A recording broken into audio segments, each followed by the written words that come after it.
Hi friends, welcome to delights hub. So friends, இன்றைக்கி நாங்கள் பூரியோடு சேர்த்து சாப்பிட்ற உருளைக்கிழங்கு கறியும் எப்படி செய்கிறன்றதை பற்றி பார்ப்போம். இது நான் இந்த கடைக்கு செய்கிற மெத்தட்லேயே உங்களுக்கு சொல்லி காட்டுறேன், என்ன மாதிரி நான் எப்படி செய்கிறேன்ட்டு. அதுக்கு தேவையான பொருட்களை டிஸ்கிரிப்ஷன்லேயும் ஃபோட்டோவில் உங்களுக்கு டெக்ஸ்டாகவும் தரேன். நீங்கள் அதுக்கேற்ற மாதிரி எடுத்து ப்ரிப்பேர் பண்ணிக்கொள்ளுங்க. நான் இப்போ பார்த்திங்கன்னா இந்த மாவுக்குள்ளே ரவை சேர்த்துருக்கிறேன். ரவையை சேர்த்த மாவைத்தான் நான் இப்போ குழைக்க போகிறேன். நான் ரவை எவ்வளவு மாவு எவ்வளவுன்னு சொல்லி இந்த டிஸ்கிரிப்ஷனில் போடுறேன். அதுக்கேற்ற மாதிரியே நீங்கள் எடுத்து வச்சுக்கொள்ளுங்க. நான் இந்த மாவை பாருங்க என்ன மாதிரி குழைக்கிறேன்ட்டு, இந்த மெதட்டில் குழைச்சி என்ன மாதிரி அந்த எந்த பதத்துக்கு நான் எடுக்கிறேன்றதை பற்றி பாருங்க. மாவோட கொஞ்சம் உப்பு சேருங்க. உங்களுக்கு தேவையான அளவு உப்பு சேருங்க. மற்றது சரியான சுடுதண்ணி என்றால் இந்த சுட்டார்ன தண்ணி எடுத்தாலே நல்லா. ஆழம் கொதித்த தண்ணியும் எடுக்காமல் இளஞ்சுடு தண்ணி எடுங்க. சுடு தண்ணி எடுத்து தான் குழையுங்க மாவை. பாருங்க, நான் விட்டு குழைப்பேன். குழைச்சி எந்த பதத்தில் நான் உங்களுக்கு எடுத்து காட்டுறேன்றதை பாருங்க. தண்ணி விட்டு குழைக்க போகிறேன். பாருங்க, இந்த தண்ணின்ற அளவு நான் உங்களுக்கு அந்த டிஸ்கிரிப்ஷனில் தரேன். ஆனால் சில மாவுகள் கூட தண்ணியை எடுக்கும், சில மாவு குறைய தண்ணி எடுக்கும். இப்போ நீங்கள் அதுக்கேற்ற மாதிரி அளவாக விட்டு கொள்ளுங்க. நான் தர தண்ணியே அப்படியே விட்டிங்கன்னா சில பேருக்கு பிழைக்க பார்க்குமா. மற்றது அந்த பதத்தை பாருங்க, என்ன மாதிரி பதம் மாவில் வருகுதுன்னு சொல்லியா. அதை பார்த்திங்கன்னா தான் பூரி நல்லா பொங்கி வரும். குழைச்சி பதத்துக்கு எடுத்துகிட்டு நானாக இன்னும் கொஞ்சம் அதுக்கு தண்ணி காணாது. அப்போ தண்ணி நான் சும்மா அந்த தெளித்து தான் குழைக்க போகிறேன். பாருங்க, தெளித்து தான் இப்படி தெளித்து அந்த பதத்துக்கு எடுக்கணுமெண்டாக்கா நான் தெளித்து தண்ணி சேர்த்து தான் அந்த பதத்துக்கு எடுக்கிறேன். இந்த பதம்தான் முக்கியம். என்ன மாதிரி குழைச்சி இந்த பதத்துக்கு எடுக்கிறீங்களோ அதுதான் முக்கியம். மாவிൻ്റെ பதம் நீங்கள் கையை வச்சா ஒட்டி வரக்கூடாது, அதில் ஒட்டாமலும் இருக்கக்கூடாது. அந்த ரெண்டும் கட்டானில் தான் அந்த மா சரியாக அந்த இருக்கணும். அப்போ தான் அந்த பூரி சரியாக நல்ல இதுக்கு பொங்கி வரும், பொங்கி அந்த ஊதி வரும். பாருங்க, கிட்டத்தட்ட குழைச்சி முடியுது இந்த மா.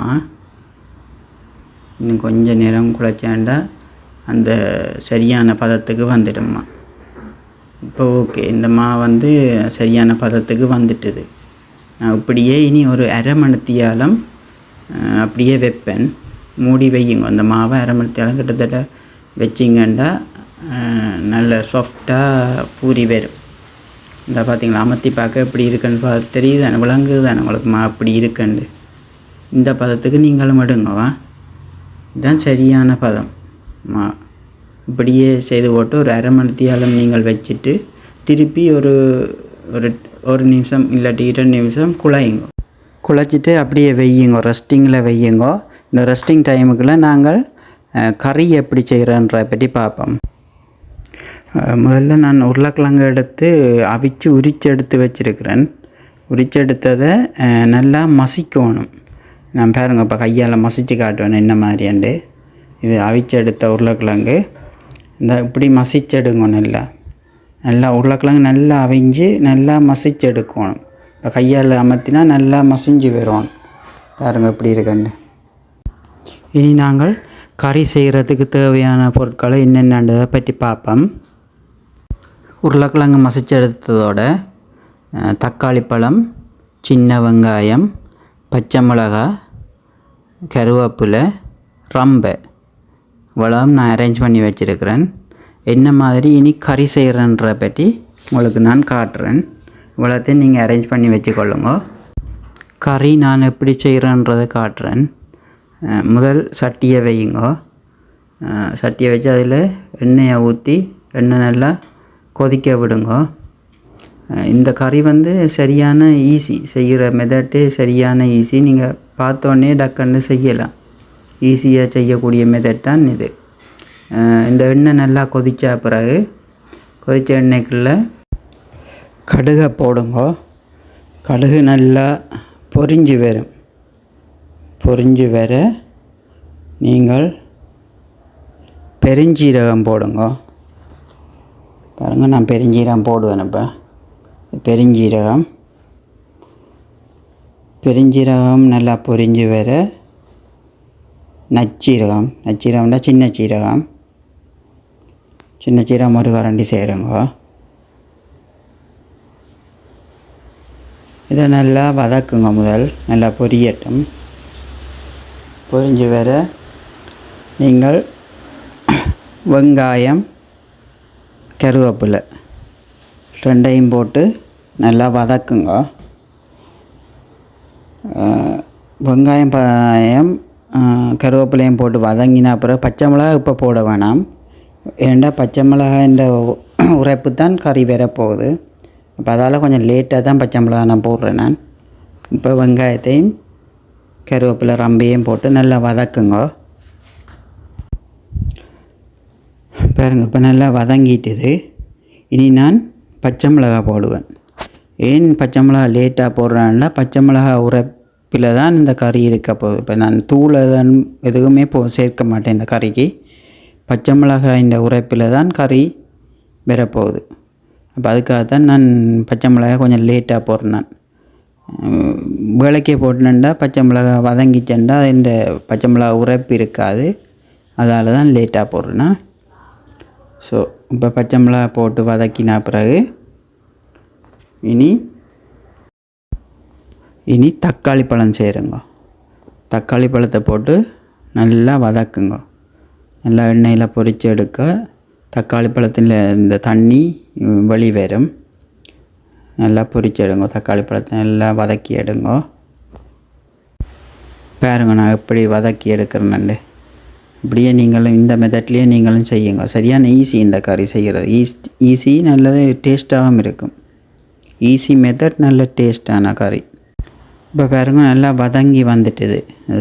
சிவப்பு கலராக வந்துடல. இப்போ மஞ்சள் சேருங்க. மஞ்சள் ஒரு கரண்டி சேர்த்துட்டு திருப்பி நல்லா வதக்குங்க. நல்லா கிண்டி அதே நெருப்பில் வச்சு வதக்குங்க. வதக்கின பிறகு உப்பு சேருங்க. உங்களுக்கு அளவான உப்பை பார்த்து சேருங்க. நான் எனக்கு ஏற்ற மாதிரி, என் கறிக்கு ஏற்ற மாதிரி நான் உப்பு சேர்க்குறேன். உப்பு சேர்த்து நல்லா திருப்பி வதக்குங்க. இது மிளகுத்தூள் போடுறேன். லைட்டாக கொஞ்சம் மிளகுத்தூள் போட்டிங்கன்னா நல்லா டேஸ்ட்டாக இருக்கும் கறிக்கு.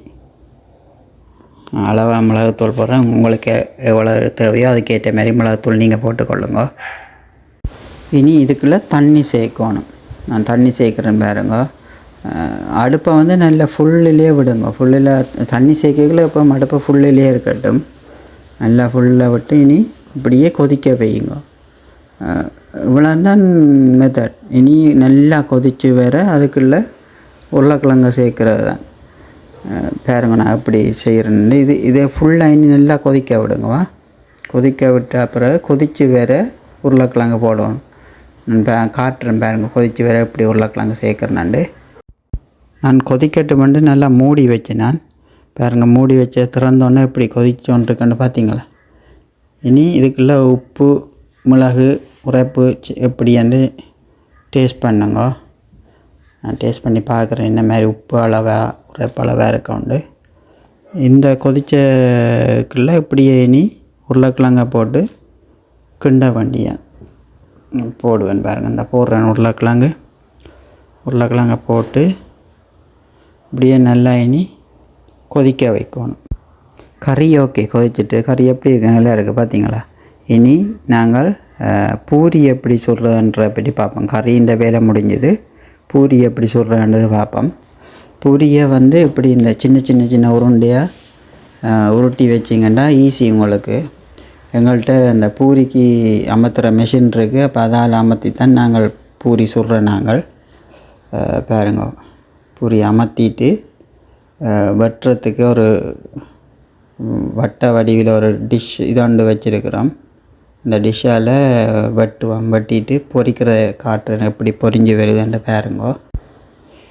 இதால் நாங்கள் வெட்டுறோம். நாங்கள் ஏன் இப்படி நான் வெட்டி எடுக்கிறேன்னாண்டா எல்லா பூரியும் ஒரே சைஸுக்கு எடுக்கிறதுக்காக.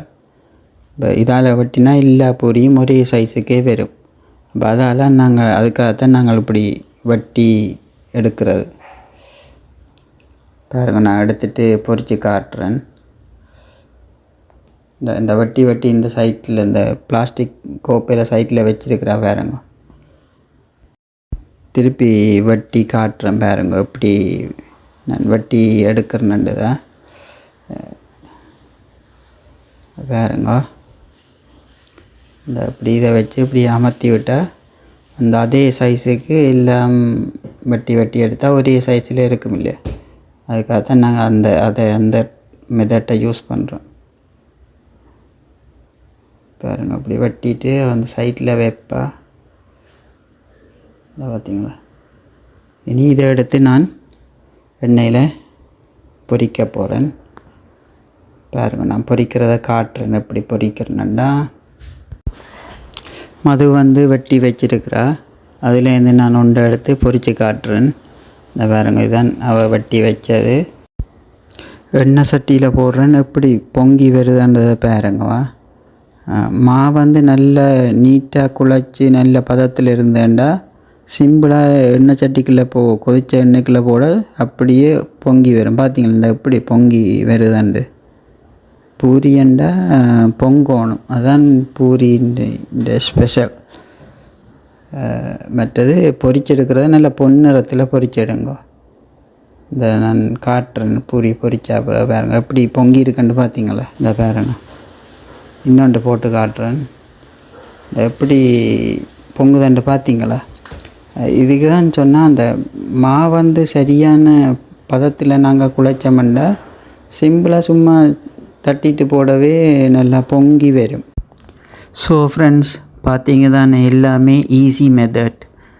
நீங்களும் ஈஸியாக செய்து பார்க்கக்கூடிய மெத்தட் நான் உங்களுக்கு எல்லாமே சொல்லி விளங்கப்படுத்தியிருக்கிறேன். ஸோ செய்து பார்த்துட்டு கமெண்ட்ஸ் பண்ணுங்க. மற்றது வீடியோக்களில் எதுவும் குறை நிறை இருந்தால் அதையும் கமெண்ட்ஸில் சொல்லுங்க. மெயினாக லைக் பண்ணுங்க, ஷேர் பண்ணுங்க, சப்ஸ்கிரைப் பண்ணுங்க. தேங்க்யூ ஃபார் வாட்சிங். மீண்டும் இன்னொரு வீடியோவில் சந்திப்போம். Okay, bye friends.